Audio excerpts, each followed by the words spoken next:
Welcome to CBS This Morning. Syria's military has launched what it calls a wide-scale ground offensive against terrorists. It follows new attacks from Russia, including cruise missile strikes against targets inside Syria. But these missiles came from warships in the Caspian Sea. Russian warplanes have also bombed targets in northwest Syria.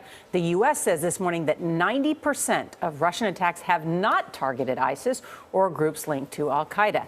The State Department says they hit moderate opposition groups. Holly Williams is monitoring the fighting from Istanbul, Turkey. Holly, good morning. Good morning. Russia is launching its cruise missiles as part of a coordinated attack in the air and on the ground with the Syrian regime.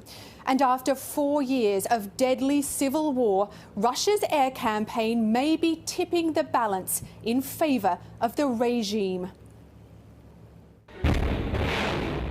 Blasting off from its warships on the Caspian Sea, Russia says its cruise missiles are hitting parts of northern Syria, where both ISIS and al-Qaeda-linked groups have a heavy presence. The Russian President Vladimir Putin said striking targets at a distance of over 900 miles showed the high qualifications of his country's military.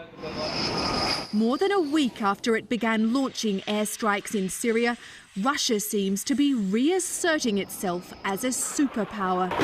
Protected by Russian air cover, Syrian regime troops pushed into rebel strongholds in the country's northwest.